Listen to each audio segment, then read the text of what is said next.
it's Kelly and Rich from Wonderbus Adventures. Today we have built a cabinet to hold our water pump, accessories and some storage. We've also got an outside shower head. And we fitted our first fix pipe in by John Guest. Before we get started, let's just walk you through where we're going to need water in our van, because our system is not unusual, but we've got a couple of things that are a bit different. So first of all, our shower will be in here. Over here we're going to have a sink, either here or here, we haven't decided yet. Hand washing, washing up, etc. This is our water heater, so we need to get cold water to it, and then the hot water will go to those other two things. And at the back we're going to have our outdoor shower, so we need to build something to house all that first.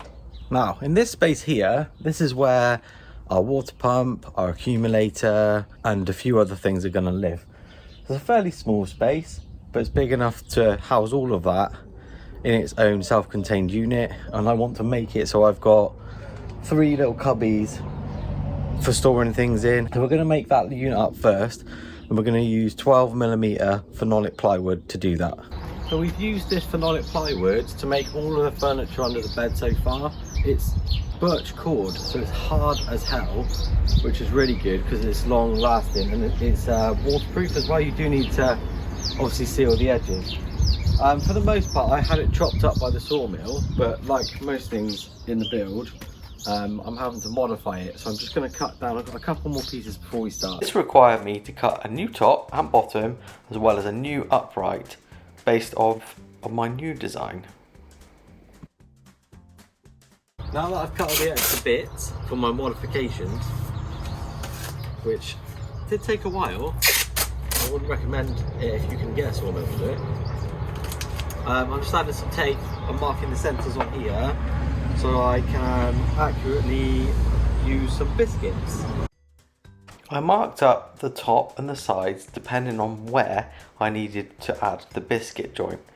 It was important to do this, take my word for it, because I have accidentally put it in the wrong place on previous occasions, and then glued up each joint, added the biscuits in, and then this allowed me to just align and put it all together.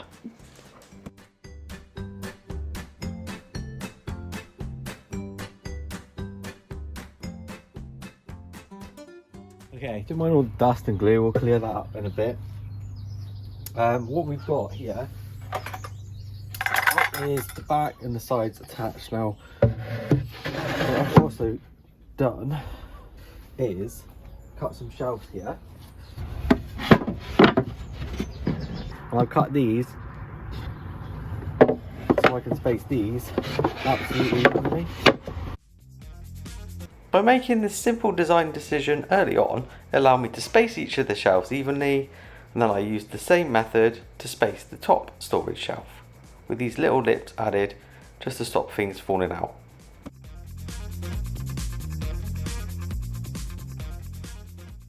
Alright, so we're covered in glue and dust, but for the time being I'm not going to clean it up because I've got a few holes to drill in this, starting with something to go on the end here. I'm going to fit one of these bad boys in the side of the box first so we can have an outside shower.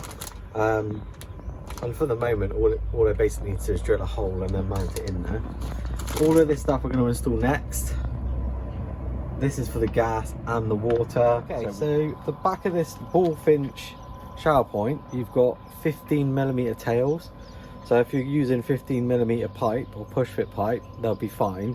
We're using 12mm, so in a minute we're going to step those down with the fittings. But the first thing you need to do when you're installing it is to drill a hole, and you need roughly a 60mm hole. My cutter's 64mm, so that'll be fine.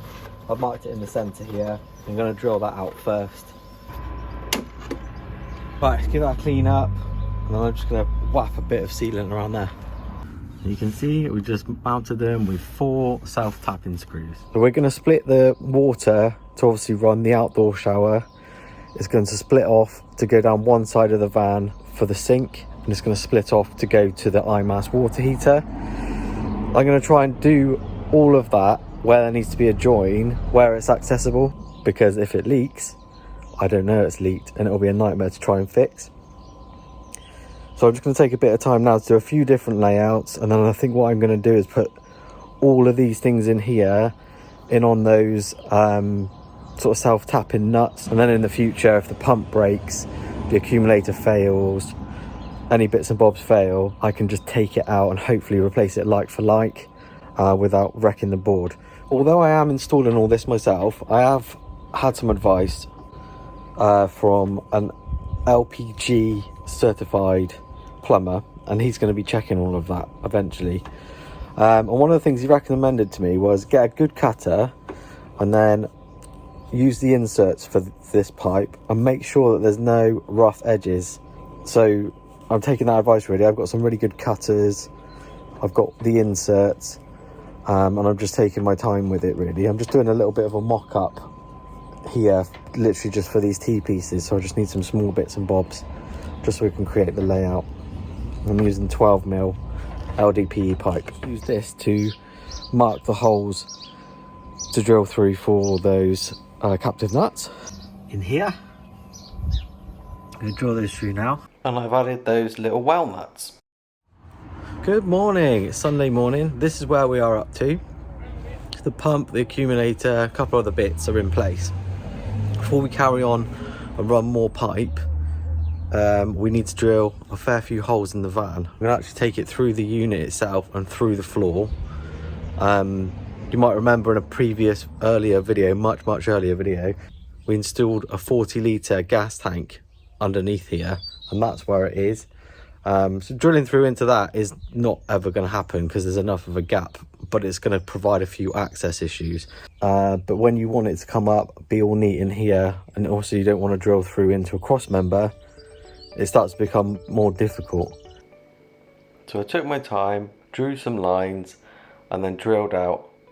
This involved a lot of back and forth, up and down, and I needed to employ Kelly to help me pull through one of the pipes. The water pipe is up. Use this little trick to pull it up through, some welding wire. Just push it through the pipe. I'm going to cut that off now. Put the pipe snug over it. Just drilled a 25mm hole through for the pipe snug for this 9mm pipe. So this is coming up from the regulator that's underneath the bus. And I'm going to try and pass it up in and around a very inaccessible area. This will eventually be covered with an aluminium shield. That took me the best part of Sunday to fit the regulator in the correct place and to drill 2 holes. It's amazing really. Yesterday I built this entire box, fitted up all that stuff, and today I've literally just drilled 2 holes. It's amazing how it goes. I'll pick up with you shortly. Morning folks, it's Friday morning, and we're back on it. Before I carry on though, if you could just hit the like button, it helps the video reach more people and I'd be really thankful. This 70mm dropout vent needs to be drilled through here, so I've already got the pilot hole. I'm going to pop that in now, and it just goes in with 2 self tappers. Then we need to get into the business of figuring out how we're going to run the pipe through the van. And I'm smiling because I've created a rod for my own back. The dropout vent is flanged and requires a 51mm hole to be drilled.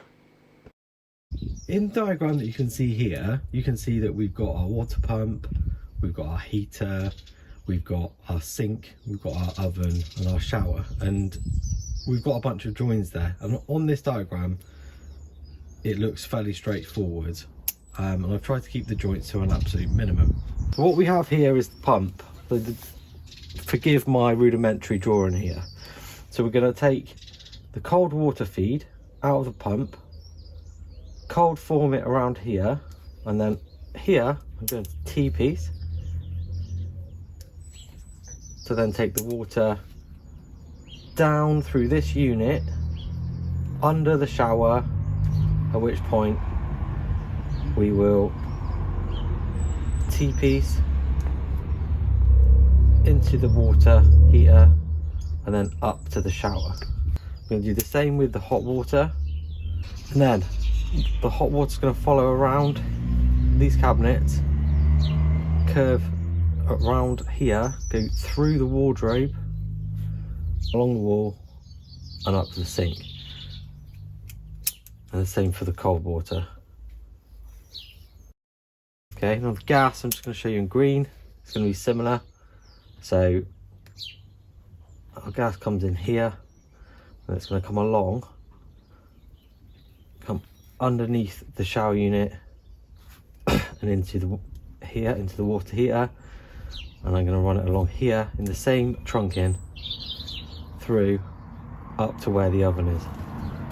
To achieve that, I'm going to need to run it along here, and I'm going to need to have access in here, and then I've been advised to, and this is what we're going to do, is box that in just to keep anything from damaging it.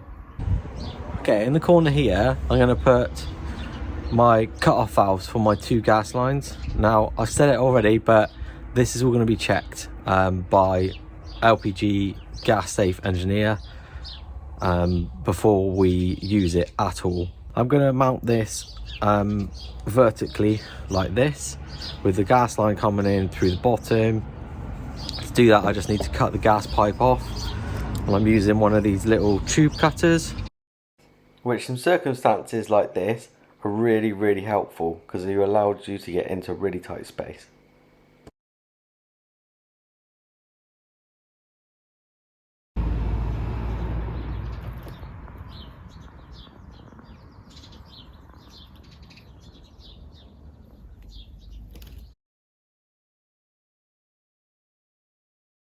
What you can see me doing here is drilling a hole for the pipes to go through at the bottom and a big hole for the hatch.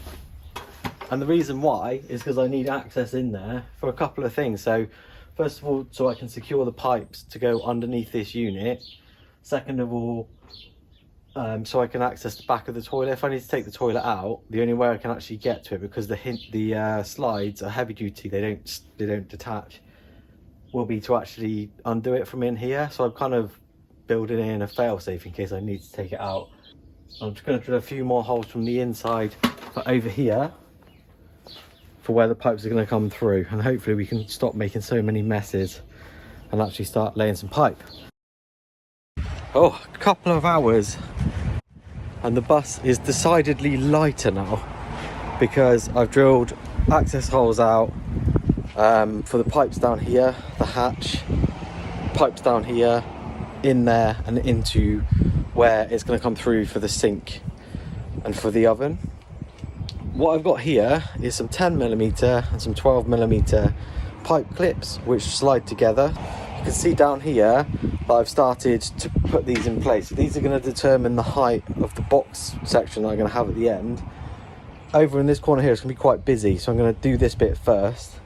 The pipes in this cupboard are a mixture of flexible and John Guest fittings.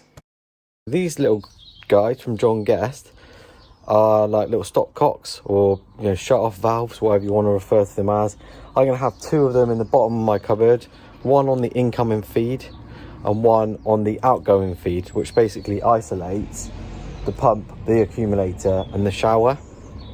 I'm actually putting this after the first outlet for the shower, and the reason for that is I've got basically a 10 centimeter tail here that will then go to the shower, and then if I want to do maintenance and stuff, I can shut this off, shut the incoming one off. Any water that's left in there, I can just press the shower and drain any of it out, and then work on it. So what you will normally see is this immediately before the strainer and immediately after the accumulator. I've just tweaked it a little bit on mine for my setup. Coming into my van, I've got a 1/2 inch flexible pipe. To be able to insert that into the cut-off, I have come up with a solution. I'm going to insert this ribbed bit into the 1/2 inch pipe, and this is a 12mm tail that will go into the push fit. This is made by a company called Whale, and it's just going to allow me to basically transition from one to the other. A little bit of fumbling, This was put in place and then pushed down into the floor. I've used inserts in all of my push fit pipe just to keep them nice and rigid. So we're going to have the T here. So I'm going to secure all of this in here in a minute, but just to show you, it's going to run along through the holes and out the front under the shower. Okay, so that's one in along here. Just running this in here now, so I've put the pipe clips inside. You can't see it, I'll take a photo in a minute. But my goodness, just being in all this confined space and crawling around is like super painful. I've got a mark on my neck from shoving my head through that hole. Yeah, we're getting there though. I'm aiming to get this bit done now before I pack up, and then I'll see you tomorrow. This guy's still at it. All day he's been doing it.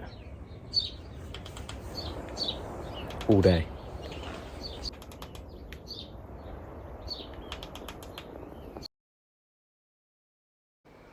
In the midst of this water install, I also installed our first gas pipe, which will be checked before we commission it, as we've already mentioned.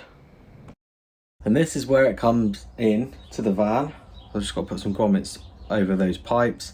I'm just going to run down here to the water heater and then split off here to come up in the shower. And then the other water is going to come through here, along this trough here, out the end and up to the sink.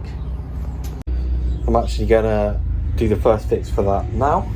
I made all these up in batches and added them along the back, making sure that the pipes were well supported, and made sure I use these inserts. Okay, so I'm rapidly running out of bits, but I'm determined today to get this water cupboard at least checked. So I'm going to hook up the Bullfinch shower now. So you need 2 of these converters if you're using 12mm pipe. So this goes from 15 to 12. Push them on the end, like so. And then you just need to match up the pipe from one to the other. So I'm going to need a couple of extra fittings for that. Now, doing that means I've used up all my bits and bobs. I'm just going to hook up the inlet now to the stopcock. I think if I were to do that again in there, and I might even swap it out for it in the future, I'd use, if I'd had them, I would have used them today. I would have used 4 of these and some flexible hose in there, but hopefully it won't leak. Did have a little bit of a leak on the Bullfinch shower, but it was just due to an ill-seated push fit. Yeah, you can see here the water comes in, flexible pipe is down below, submarined, through this pipe, stopcock, up here to the strainer, into the pump, accumulator, and back round to where it goes out into the van. It also comes through here into the shower point for the outdoor shower. Put one gas pipe in. The other one, I'm not even going to attempt. I'm going to get a plumber here to fit that one. The bends in it are just I cannot compute it. Had a good go. I've got it into the van. I know that up to this point doesn't leak as well, but it will be tested. Before we just show you the end of this week's labours, check out what this bird's done to our car. Look at this patch. It's sort of been going at it all day. Yes, you need help. It's still hanging around. Lunatic. Yeah. Anyway, let's have a look at the water. It's just jerry rigged in at the moment. Stopcock on. It leaks. Okay, so that's filled all the piping up.